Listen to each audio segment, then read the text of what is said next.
Muito obrigada. É uma emoção muito grande estar aqui nesse espaço, né, que também tem curso de nutrição, de estar aqui com vocês, de estar com todos vocês. Bom dia, tudo bem? Está na hora do lanche, né?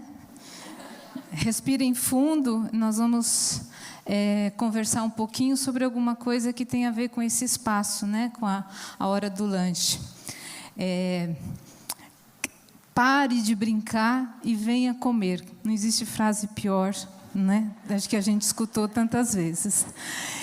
É uma honra estar aqui falando, né, num congresso que pretende discutir esse comer e nutrir, o passado, o presente e o futuro, depois de duas grandes falas, né, contando um pouco sobre essa nossa história.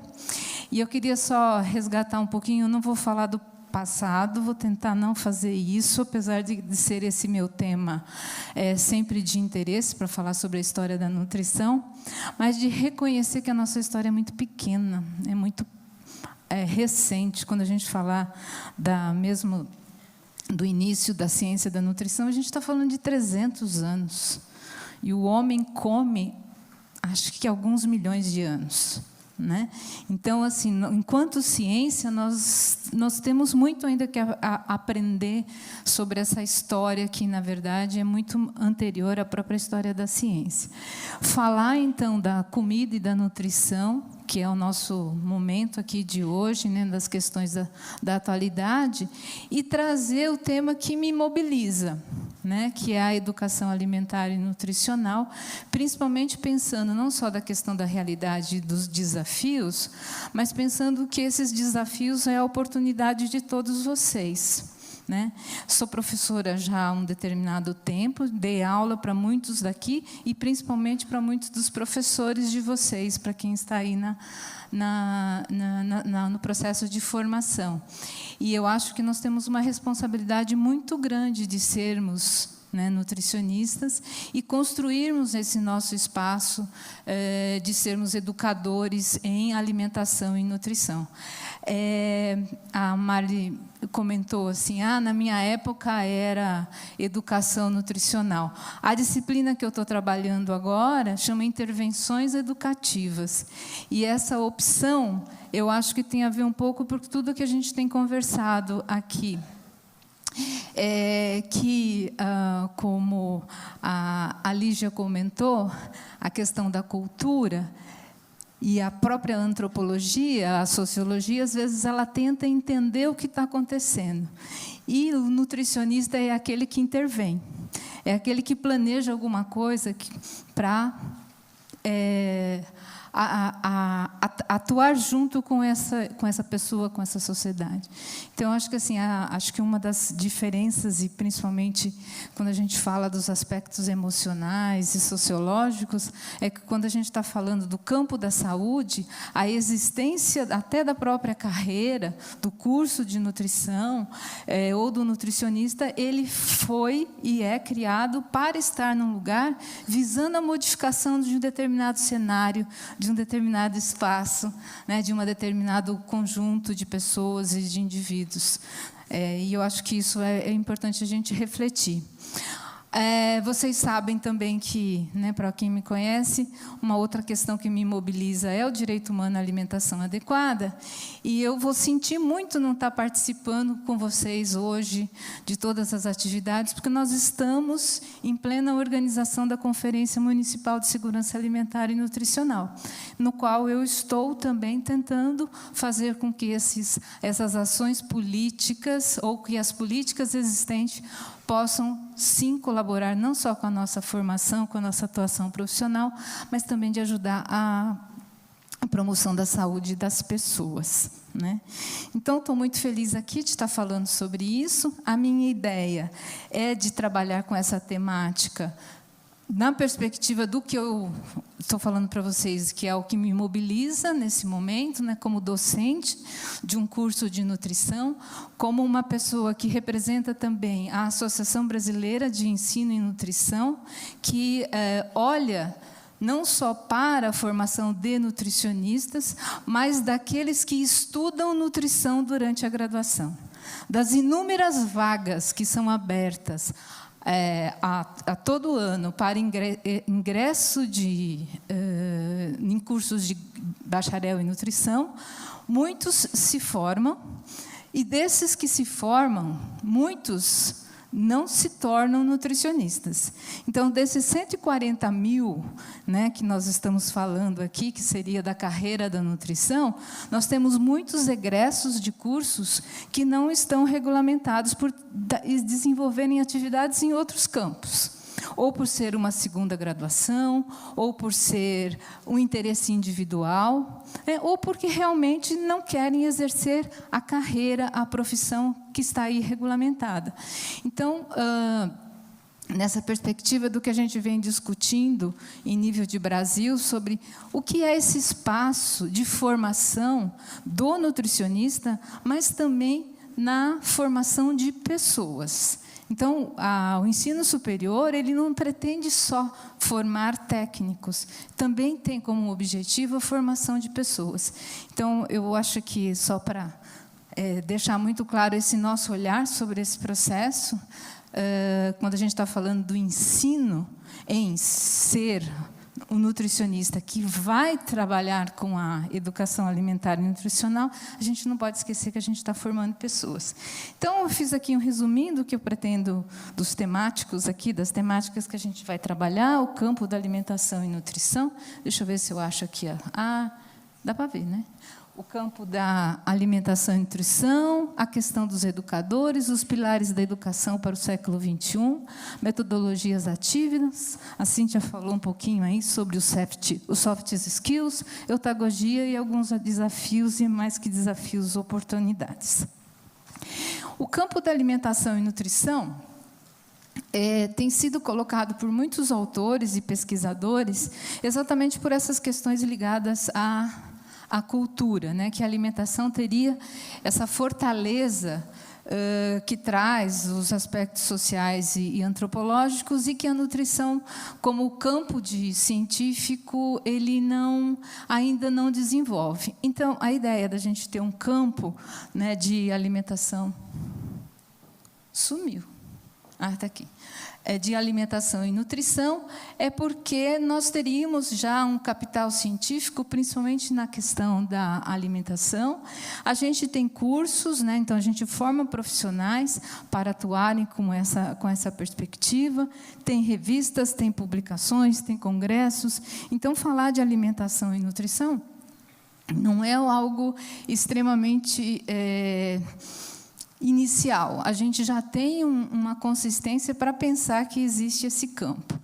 E quando a gente está falando de campo, né, do campo da alimentação e nutrição, do campo da nutrição, e pensando em termos científicos, o tempo todo a gente tem que pensar como se fosse um campo de futebol. O campo de futebol, ele só é interessante se tiver dois times, e um correndo atrás do outro, e vários jogadores querendo a bola. Senão, não tem sentido a existência do próprio campo. Quer dizer, o campo ele só é fértil se tiver pessoas, se tiver disputa, se tiver um objetivo, se tiver um desejo comum.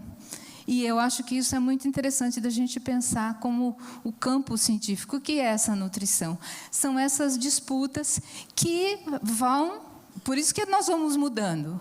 Por isso que o ovo era uma coisa, deixou de ser. Por isso que isso, aquilo, aquela outra coisa que vai se transformando. A gente vai mudando, porque a gente vai conhecendo melhor, trazendo novas informações, e essa troca que a gente vai construindo e superando. Nesse sentido, eu queria trazer para vocês também aqui uma outra reflexão, que é esse contexto onde a alimentação e nutrição está inserida, que é da própria ciência da nutrição. A Lígia comentou um pouquinho sobre a origem, né, da nutrição,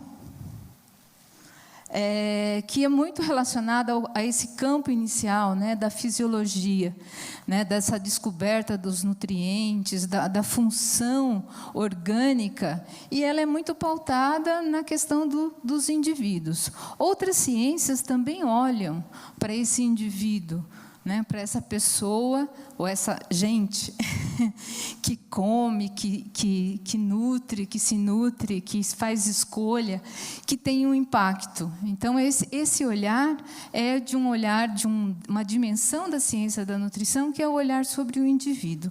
Entretanto, além desse olhar sobre o indivíduo, cada vez mais a gente está pensando no alimento, mas mais do que o alimento, do próprio sistema alimentar. Eu ouvi uma vez uma frase que me chamou muito a atenção, que eu acho que vale a pena a gente pensar. É que quando a gente olha para a caloria do alimento, cada caloria que está ali dentro daquele alimento, foram gastos muitas calorias pelas pessoas que produziram aquele alimento, desde o seu plantio até esse alimento chegar àquele lugar ou àquela escolha. Então, a energia, né, que às vezes a gente chama de, vamos pensar aí na questão calórica do alimento, muita gente se empenhou. E será que quando a gente está comendo esse alimento, a gente percebe o valor que isso tem para a sociedade? E o que a sociedade despendeu de energia, principalmente daquele que está longe, né, lá no campo, produzindo esse alimento? Então, é algo para a gente pensar nesse sistema alimentar, né, que nós estamos aqui construindo um novo olhar sobre esse alimento. Mas a química dos alimentos é um campo importante. A mudança dessa perspectiva, desse sistema alimentar, a gente parece que ontem vocês já comentaram um pouquinho sobre isso, né? Esse olhar diferenciado sobre os modos de produção desses alimentos é uma outra dimensão. Uma terceira dimensão que eu acho que passou muito rápido, aqui. Uma terceira dimensão é a própria sociedade. Então, a gente falou do indivíduo, do alimento, mas o alimento dentro de um sistema alimentar, mas também agora pensando nessa sociedade. Então, os diferentes olhares, né, a gente foi beber de outras ciências para poder compreender como que essa sociedade está organizada.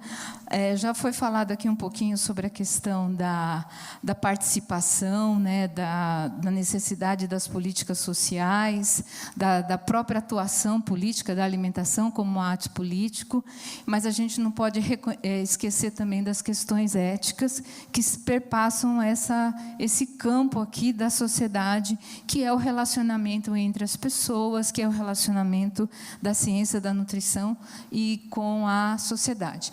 Tem alguns autores e pesquisadores que têm pautado que a nutrição, enquanto ciência, não pode também ser desenvolvida só na perspectiva do pesquisador, que ele tem que dialogar mais com o seu próprio grupo que está sendo pesquisado, né? Não é só apresentar o termo de consentimento livre e esclarecido para esse indivíduo, para ele se ver como objeto de estudo, mas ele ser um autor importante desse processo de pesquisa.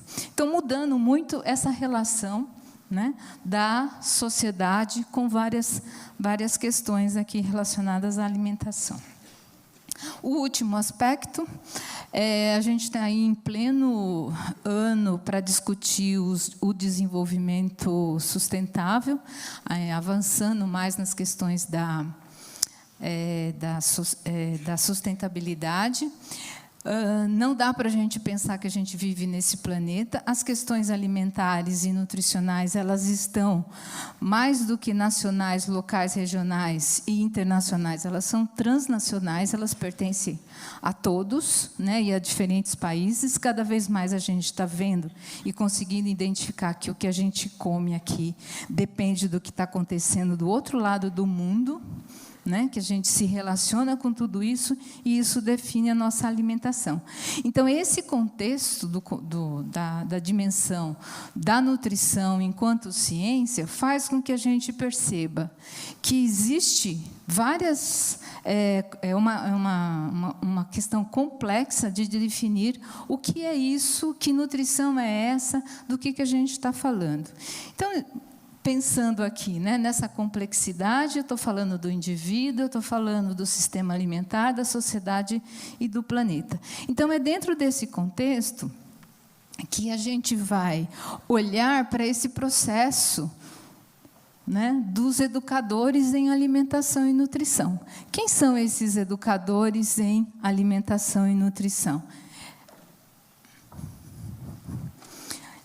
Ele tem que perceber que ele é um educador dentro de um campo e de um conhecimento técnico. Esse conhecimento técnico, não é? É um conhecimento que a gente vai se pautar na ciência da nutrição. Essa questão da educação e da formação é algo que eu acho que isso que me mobiliza, a gente ainda não conseguiu assumir-se como educador. E que educador é esse que queremos ser? Eu acho que essa dimensão da educação, do processo, de como a gente é responsável pela transformação do outro, ainda não está incorporado. Então, nas suas ações, tem a marca da educação e a marca do cuidado. Então, às vezes, é muito mais fácil falar do cuidado nutricional do que a educação desse processo de cuidado. Parece que tem palestras maravilhosas ainda para acontecer sobre esse tema. Vale a pena vocês prestarem, né, todo o cuidado e atenção para a gente construir junto que marca é essa da educação que a gente tem que deixar. A educação alimentar e nutricional, ela está sendo posta, nesse momento, como um campo de conhecimento, ou seja, nós precisamos conhecer melhor e nos definir e buscar referenciais teóricos para isso, mas também para um processo de prática, que é transdisciplinar, intersetorial e multiprofissional. Ou seja, não é uma atividade privativa do nutricionista, mas eu reconheço que se o nutricionista não fizer isso de uma forma diferenciada, não tem por que ele fazer isso, dado que nosso domínio que a gente tem sobre a ciência da nutrição, que não é a especialidade de outros profissionais. Então, eu sempre falo, nós temos que ser diferentes, a gente tem que conquistar outras dimensões. Então, essa prática ela vai implicar em abordagens diferenciadas, em recursos educacionais, que, na perspectiva do que a gente vem colocando hoje, problematizadores e ativos. E aí, eu acho que vem uma conversa, que depois eu vou falar para vocês, essa questão do que significa essa atividade. Então, para isso, né, eu acho que eu trago aqui o referencial do marco de EAM para as políticas públicas, porque, apesar das vezes não necessariamente a gente está atuando no campo da política pública, a política pública determina a forma que a gente vai trabalhar. Ela influencia o nosso trabalho. E lembrando de novo, é a existência de uma política pública que possibilitou a criação de cursos de nutrição e que possibilitou a criação e a regulamentação da profissão. Então, apesar de a gente não estar trabalhando no ambiente público, são essas políticas que organizam a sociedade, sejam elas que a gente pode concordar ou não. Né? Se a gente não concordar, como disse a Denise, temos que ir lá e fazer a alteração da lei. Mas esses aqui são alguns princípios que estão lá no marco, que algumas pessoas... Apareceu lá, né, que os nutricionistas sabem da existência, mas não dominam. O azulzinho estava bem pequenininho. Mas eu trago aqui para vocês esses marcos, falando primeiro que ele reconhece a educação como um processo que é gerador de autonomia e participação ativa. De novo, a questão da participação e a questão da atividade. Essas práticas e essas atividades, elas precisam ser planejadas, avaliadas e monitoradas. né? Então, eu acho que isso é uma questão muito importante, que a gente dá muita ênfase para o processo, que é, nós temos que tomar decisões. Pode ser que não sejam as melhores decisões, mas se a gente tomar uma decisão e avaliar e monitorar, a gente pode aprimorar aquilo que a gente está fazendo. E é esse ciclo que vai fazendo com que a gente vai melhorando a nossa prática. Os cenários de práticas têm que ser diversos, em todos os setores, sejam públicos ou privados, ou em todos os setores da economia, né, saúde, educação, agricultura. Tem que pensar no sistema alimentar, desde a sua produção até a escolha alimentar, a valorização da cultura, verificar o alimento como ter a comida e o alimento como referência, porque é o algo visível, é aquilo que a nossa sociedade consegue visualizar. A gente dificilmente consegue visualizar facilmente uma célula, mas o alimento ele é concreto. E, para o desenvolvimento, a gente começa com esse conhecimento concreto para depois levar para uma questão mais cognitiva e intelectual, mas a gente tem que começar com o concreto, para quem trabalha com crianças sabe disso.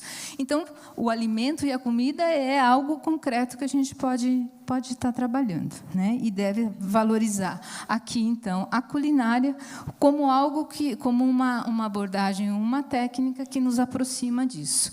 Além disso, falando da sustentabilidade social, ambiental e econômica, que mais recentemente, apesar do marco ser de 2013, a gente ainda fala que isso é novo, né? Mas, na atualidade, a gente já não está falando mais só de sustentabilidade social, a gente está falando de desenvolvimento econômico, alinhando aí as demandas internacionais sobre isso. E, fundamentalmente, a gente vai construir, nesse processo das práticas, o autocuidado e a autonomia. Autonomia não quer dizer que o indivíduo vai fazer o que ele quer. Autonomia significa, vou fazer o que eu quero, assumindo as responsabilidades, né, daquilo que vai acontecer diante da minha decisão. Né? Então, eu acho que quando a gente está falando da educação alimentar e nutricional, que visa a promoção da autonomia, a gente precisa tomar esse cuidado. Não é o outro, ele simplesmente vai fazer o que ele quer. Não, ele vai fazer o que ele quer, informado da sua responsabilidade e o que é que vai acontecer com ele. Isso no campo do indivíduo. Né? A gente tem trabalhado bastante lá, um grupo de alunos, diante dessa questão de que a educação alimentar e nutricional, ela promove e deve promover a autonomia, que indicadores eu vou usar para medir essa a autonomia? Porque se eu não tiver um número, Lígia, o outro não consegue conversar comigo. Ele pergunta, tá, quanto? Qual a porcentagem? Né? Então, se eu não tiver um indicador, então vamos trabalhar com escalas, né? Que é uma maneira, então, da gente conseguir chegar a isso e transformar nessa coisa concreta que a sociedade exige dos números. Mas nós não estamos ainda conseguindo chegar nisso. Né? Como é que a gente mede essa autonomia? Como é que a gente mede uma habilidade política, que é isso que a gente estava falando inicialmente? Então, a educação alimentar e nutricional, ela vai buscar essa autonomia e esse autocuidado. E como que essa autonomia ela pode ser conquistada? Eu trago aqui um pensamento, né, em algumas reflexões da professora Cristina Bugg, que há muitos anos trabalha com a questão da educação alimentar e nutricional, que acho que, para mim, assim como a Marli falou, das nossas referências, a gente falou aí da Maria Lúcia Ferrari Cavalcante, vale a pena também conhecer um pouco da história dessa nutricionista que se dedicou tanto a esse tema. E, em homenagem a ela, eu trago aqui, que ela também escreve sobre isso, né? Que esse campo da alimentação e nutrição, que o ensinar ele vai ensinar a apreciar positivamente a sensação dos alimentos, ele vai promover uma fala que pode deixar à tona esses desequilíbrios que envolvem os problemas alimentares, esse educar, ele vai situar o problema alimentar no cotidiano da vida das pessoas, né, explorando todas as suas interfaces, inclusive as suas habilidades, ele vai exigir que se reconheça um aspecto inconsciente desse processo alimentar, né? Ele vai exigir que se revele essa rede, né, esse fenômeno da alimentação, da cultura, da música, da arte, da poesia. Eu escutei uma frase outro dia de um colega lá da veterinária, professor de veterinária. Ele falou assim: que engraçado, eu nunca ouvi falar em desgatização nem de descachorrização, mas a gente fala muito de desumanização. Né? Então, assim, que interessante isso. Parece que, né, o gato será gato. Às vezes até a gente fala, né, humanizou o gato, mas a gente está discutindo nesse momento a desumanização do humano. E aí, resgatando um pensamento do Mohan também, que ele fala assim que o que nos diferencia exatamente do cachorro e do gato, enquanto ser vivo, né, é porque nós temos cultura. E se a gente não valoriza essa cultura, e se a gente não coloca isso como a forma que a gente tem de se relacionar com o outro, nós somos apenas um animal. Né? E aí, vamos aqui pensar um pouquinho do que campo é esse que a gente está falando dessa humanização. Cadê a mocinha do tempo? 5? E, nesse sentido, né, para estimular a formação desse... Eu dei um pulo aqui agora. Desse educador com essas características e com essa habilidade, é que se tem usado muito no campo da educação alimentar e nutricional, na formação desses educadores, as metodologias ativas. E eu tenho defendido que essas metodologias ativas não é da relação do professor com o aluno, mas a metodologia ativa que se faz entre aluno e aluno, entre pares. Porque, às vezes, mediado pelo professor, isso não tem trazido sucesso. Não sei se é porque a vida é toda. Eu sempre pensei na educação alimentar e nutricional, no contexto dos grupos, e como que o grupo ele traz ferramentas importantes para a autonomia dos indivíduos, que a gente tem trabalhado um pouquinho com essa discussão das metodologias ativas por pares. Né? Ou seja, entre os estudantes. Aqui é um exemplo, né, do Peer Instruction, é uma tecnologia que está sendo utilizada para essa interação. Ela ainda é pautada no conhecimento do professor, implica numa leitura prévia que faz, né, uma análise e que provoca a conversa entre os estudantes para que eles possam, entre eles, aprimorar e conhecer aquele conteúdo que está sendo abordado, né, como descoberta do uso dessa tecnologia e dessa técnica, tentando construir esse educador ali na sala de aula. A gente descobriu que provoca a leitura, que é uma das grandes dificuldades, que aqueles 10% dos nutricionistas dos 140 mil lá são docentes, sabe como é que é isso em sala de aula, né? Provocar a leitura, provoca a interação, promove o uso da tecnologia que muitos gostam e ajuda nessa memorização de conceitos. A discussão que a gente faz é quem define esse conceito. Nesse momento, a gente está partindo da ideia de que quem define esse conceito e quem define esse conteúdo ainda é o professor, mas não necessariamente é exatamente do jeito que o professor interpreta, dado que, com a interação, pode ter uma construção entre os alunos. A outra possibilidade, que a gente está falando também desse desenvolvimento de habilidades, é pensar nos seminários. Quem daqui, durante a graduação, não teve que fazer seminário? Gente, não é possível. Todo mundo fez seminário? Né? Vamos fazer algo mais interativo? Seminário. Não é? Vamos lá, seminário. Aí, enfim, tem uma sobrinha minha aqui escondida entre vocês, e aí ela fala, aí eu tenho que ir lá na frente falar. Então, né? Aí o professor acha isso lindo, mas, de novo, não necessariamente tem feito sucesso e, às vezes, até surgido alguns constrangimentos. Porque, muitas vezes, esse seminário ele é nesse nível do que a gente chama aqui de um seminário socrático, onde é o professor que fica fiscalizando, onde é o professor que olha o conteúdo para ver, e a interação entre o grupo que está apresentando e a classe fica zero.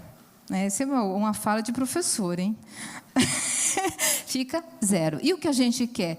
Se a gente quer um educador que interage com o outro, que conversa com o outro, se no espaço de sala de aula, que é um espaço de aprendizagem, ele não tem essa interação, vai ficar difícil, já acabou. Né? Então, o que a gente está propondo nesse momento é exatamente a questão de seminários mais participativos, onde a participação do processo, a avaliação do processo de interação, a avaliação na interação entre os estudantes é muito mais importante do que aquilo que está sendo falado exatamente. Então, saindo do olhar de que o aluno que está assistindo ao seminário ele tem que prestar atenção, para o grupo que está apresentando o seminário tem que desenvolver estratégias para que aqueles que estão assistindo o seminário participem. E a gente tem trazido, quando eu recebi o convite aqui, eu estava envolta exatamente com isso, achando lindo e maravilhoso como os meus alunos são maravilhosos, que eles conseguem aprender entre eles, sozinho, e eu fico só olhando aquilo, falando, nossa, que coisa linda, maravilhosa, eu amo todos vocês. Depois eu não sei se eu continuei amando tanto, mas naquele momento eu estava nessa fase de amor. Nesse sentido, e aí vou tentar finalizar rapidinho, tá bom? Me perdoe. Dos pilares da educação contemporânea, né? Que a gente já descobriu muitas coisas em como que a gente faz para acessar esse conhecimento científico, como é que a gente aprende a conhecer, como é que a gente aprende a fazer. A maioria das competências e habilidades das diretrizes curriculares do curso de nutrição, elas são muito pautadas no fazer isso, fazer aquilo. Mas a gente precisa desenvolver habilidades também, pensando no conviver e no aprender a ser. Esse último é o que eu quero chamar a atenção para vocês. Desenvolvimento integral da pessoa, inteligência, sensibilidade, sentido ético e estético, não necessariamente no estético no sentido do controle do corpo, mas numa outra mentalidade, numa outra contexto, responsabilidade pessoal, espiritualidade, pensamento autônomo, crítico, imaginação, criatividade e iniciativa. Então, o aprender a ser, ele tem outros componentes que não é o fazer, não é o operacional. Tem a ver com o indivíduo, com a forma como que ele está se formando como pessoa. E essa pessoa é que vai se tornar um profissional. Então, a gente tem que pensar nisso.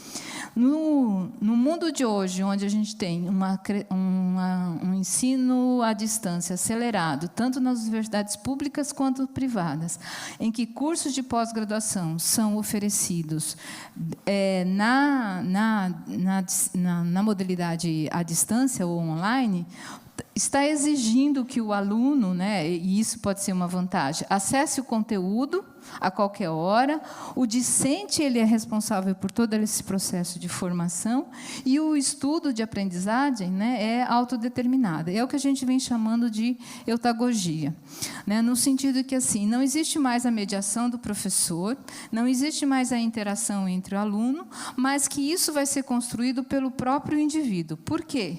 Porque a gente está pautando no autodidatismo, na autodisciplina e na auto-organização, centrado muito em cima da pessoa.